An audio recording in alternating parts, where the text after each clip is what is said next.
red, this is red, this is red, this is another red, this is also red, this is also another red.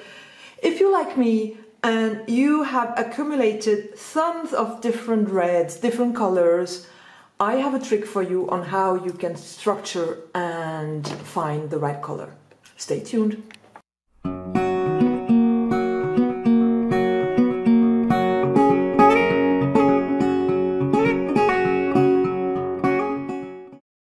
Hi everyone, this is Kaljes von Kreatives Leben, and today I wanted to show you and share with you how I have organized all my paints, because I have so many different paints, lovely colors. I'm a little bit of a color addict, but somehow I have so many I had to organize myself. So this is my little folder that I created, and in here I have this plastic in sets where I can enter some little cards, and I will give you more details about the cards. And here in the front I have the darks, so the blacks and grays, and I have the shimmery colors. Then next ones are the browns, oranges and yellows, and further down I have the reds and purple and pinks. And then I go to the blues, green, etc. And then I arrive at the whites, and I have the yellows somewhere. Yeah, I showed you the yellows with the oranges. Yes. So this is how I have organized myself.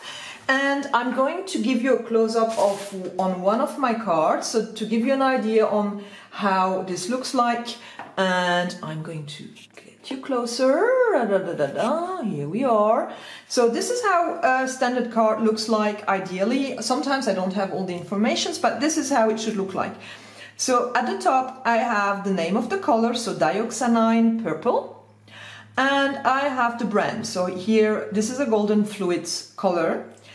Then I have F for bottle in German, so Flasche, Fläschchen.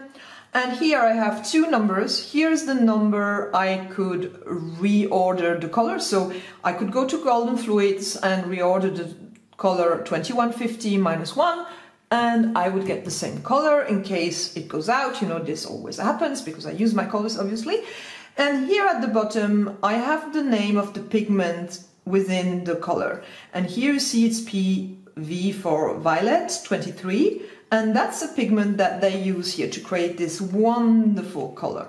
And you also see that I have a black, I have created this black line, and I have painted over it, and the purpose is for me to see how opaque the color is or how transparent. Purple obviously is not a good color, but I can tell you, I don't know if you can see this, but you can still see the line, so it's quite a transparent purple. I have another one which is from Liquitex, the heavy body, and this is in a tube obviously, and here you can see how much more opaque the color is. You don't see the line very well. I usually go on top of it only once to have the same effect on every card, obviously, to be able to compare them. So if I would be looking for a purple, these are really different colors. I would choose, and this has become one of my favorite purples, to be very honest. I really love this purple. It's a beautiful, very rich purple, and anyway, all the goldens are wonderful colors. So this is what I have, the information I have in here.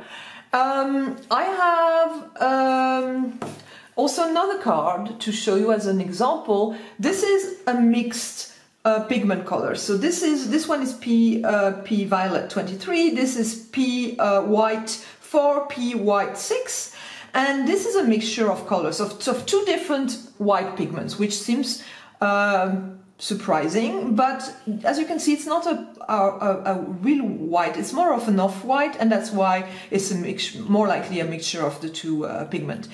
Why do I collect the information, or why do I write it down? Basically because when I mix my own colors, the recommendation is really to use a pigment, a single pigment, rather than a color that is already a composition of different pigments. So if I would want a white, I wouldn't take this white, I would take another white with which also would be a single pigment, like Titan white or something like that. So this is one way of using it, you know, if I want to mix my own colors, choosing them properly, also to compare. So let me give you another example, and probably I will need to go a little bit away. Yeah, so you have all three colors. And at the beginning, I showed you my my collections of reds, and here you see, I mean, these are slight differences, but here it really depends on what I want to achieve. Do I want to have a warmer red, so that's probably the color I would go to, or do I prefer a colder red, so that's the other color I would choose, or do I want a darker, richer, looking more like blood, probably that's the one that I would choose. So that's also what I do when I'm not sure. I take the cards out from the plastic and I put them next to each other and I compare. So that's one way. What I also do is, as I mentioned, I love my purple, this wonderful purple. So I would put, let me go up a little bit as well.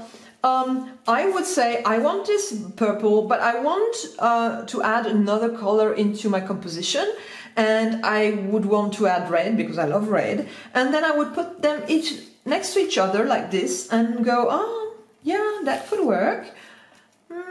Probably not. Wow, that works very well. So it would depend on what I want to achieve. I think this goes very well because they're both cool colors, so that would be a cool red and a cool purple. That would go very well together. They're very close to each other. But I think this also could be interesting, and that would give a very different effect. So it really depends on what I want to paint, but I use this really extensively when I want to create a new painting or when I want to put colors together. So this is how I have organized myself. I hope you enjoyed this video. I hope it has inspired you to do something similar, and if you liked the video, please give me a thumbs up, and if you haven't done so, please subscribe to my channel. Bye bye!